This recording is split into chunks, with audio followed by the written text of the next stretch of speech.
Well, hello again. Today we are doing a Baltic Porter. First time I've done this. This is my channel. I make beer. My name's Steve Luther. Let's make some beer.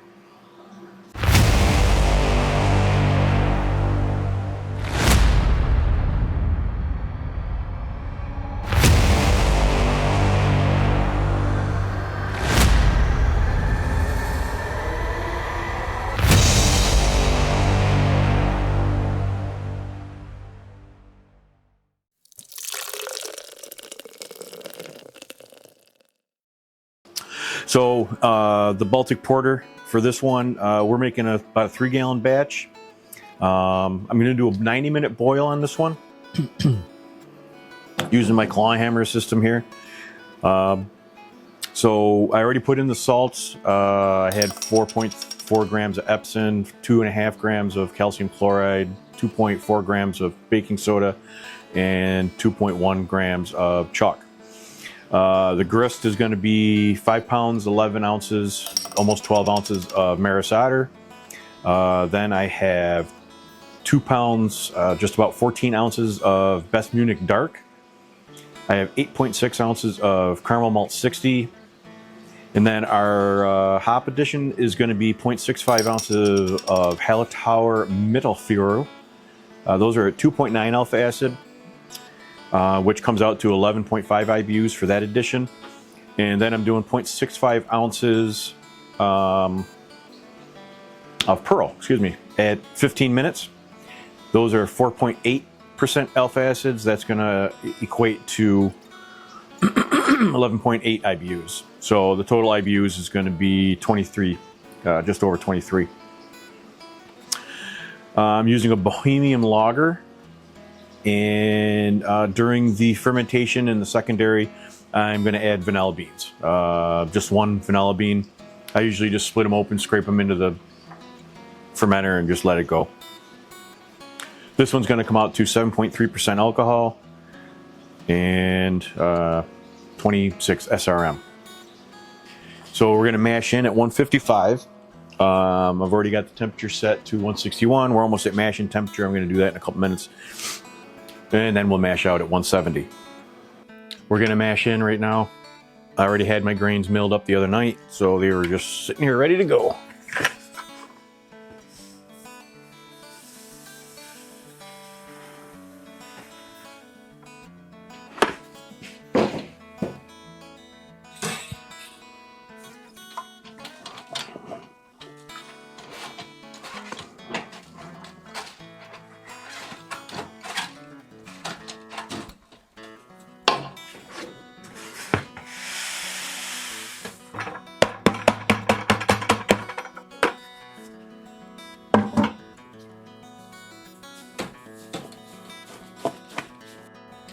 We're mashed in, set the temperature at 155.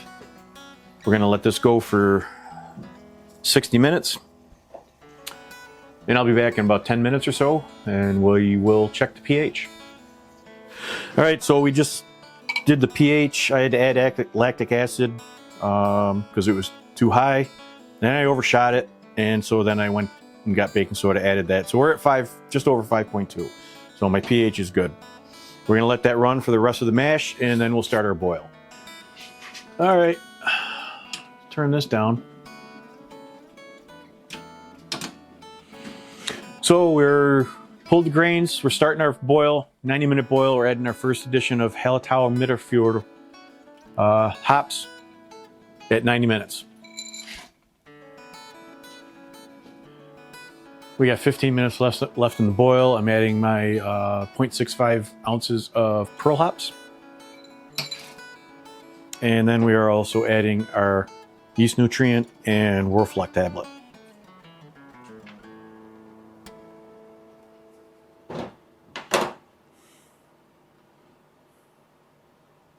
Set a timer for 15 minutes. All right, so the boil's done. I've just filled the fermenter. It's chilled. And we are at 1070, 1071, somewhere around there.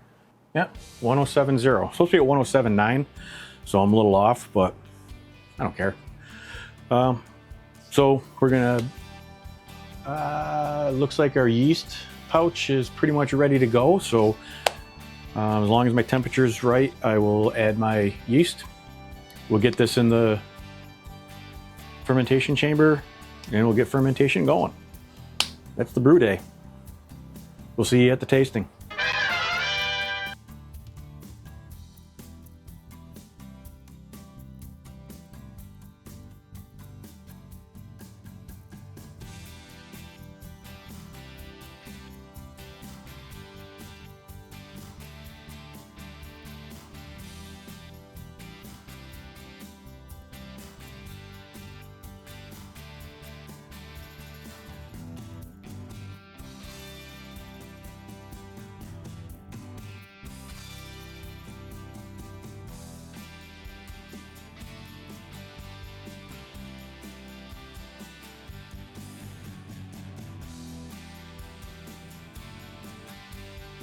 So today we're tasting the Baltic Porter. I've never had Baltic Porters before, never made Baltic Porters before, but it sounded like a good beer to make, so I thought I would.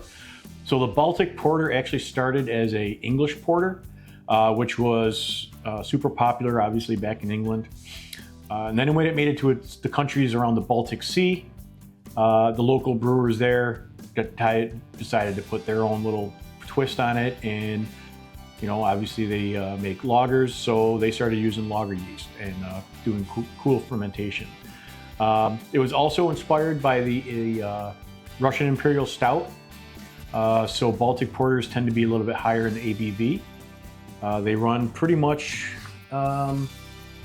between 6.5 and 9.5, according to BJCP. So before the tasting, I'm not going to go back over the recipe again. That's, you know, already hashed that out. I know in the recipe I originally said I was going to put vanilla beans in it, and I just totally forgot about it. I was going to add them into the fermenter. So I don't think I put that on the recipe when I put it up, and it definitely won't be in the description. So this beer, it was supposed to come out, estimated original gravity was 1.079. That's what mine came out to. It was to ferment out, and final gravity should have been 1.024. It's exactly what mine came out to. So it comes out to 7.3%. Obviously that meets the BJCP guidelines in regards to our OG, our final gravity, and our ABV. And IBUs are supposed to be between 20 and 40. Mine are at 23.3. And SRMs are supposed to be between 17 and 30. I'm at 26.5. This one I mashed at 155 for a 60-minute mash, and then we did our typical mash out for 10 minutes. All right, so we'll go with appearance first. It does have a nice tan head, very condensed head on this one. It's hard to tell, maybe, you probably can't see it over here. But it is got a ruby red, dark ruby red, we'll say close to brown. Not black, it's not supposed to be black at all. We'll go and check out the aroma. So I am getting you get like a maltiness aroma to this one. I'm getting the caramel. I'm also getting just a hint of licorice, which apparently falls into the guidelines. And now we'll go into for the taste.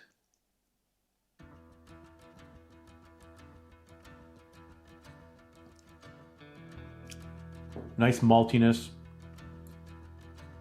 little caramel, little toffee, maybe a little bit of dark fruit. You're getting a little alcohol because it is almost 7.5. But you are getting a little alcohol with it, alcohol burn, but it's not heavy. As I said earlier, this is the first Baltic Porter I've ever had, so I actually have nothing to compare it to. If Baltic Porters taste like this, then they're going to be great, because I can't believe how good this beer came out. You do get the alcohol in there, but it's nothing hard, nothing harsh to it. As I said, I am amazed at the way this came out.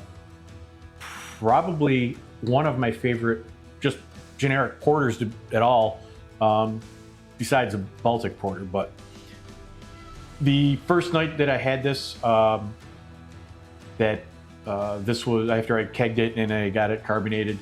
So I was trying it, drinking it, trying to get, the aromas and flavors and trying to pinpoint things. And after a while, oh my God, this thing, it just seemed to have gotten better after every glass. And I ended up having 3 of them. And at 7.5%, it was a good night. I went to bed and slept very well. But like I said, I'm just amazed at how well this came out and how good this beer tastes. I just wasn't expecting it like this. And now that I've had a Baltic Porter, I got to go out and try and find a Baltic Porter that I can use or compare it with. And I really hope that it matches, between the two. I hope I hit it, what I'm trying to say. So, as I said before, as I always say, like and subscribe. I'll have the recipe in the description below. All other channel information will be listed down below in the description. All the equipment that I use, etc., etc. Again, subscribe to the channel. Come back, watch my other videos. Watch the other videos that maybe you haven't caught yet. It's great. Trying to get these out as quick as I can. Doing these lagers sort of delays it, just because they take a little bit longer to, finish up. But as I said, earlier, a few videos back, I have never made lagers up until, this past probably 10 months. And man, I'm really starting to get a new appreciation for lager beers.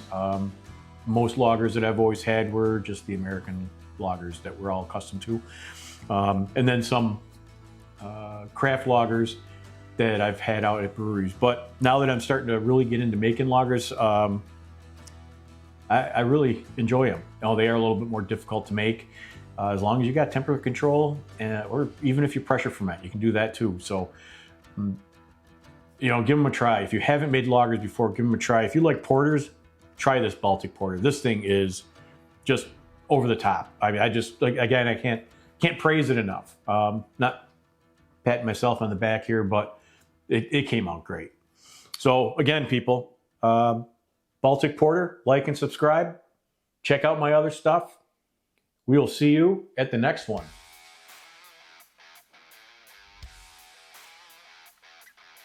Cheers, folks.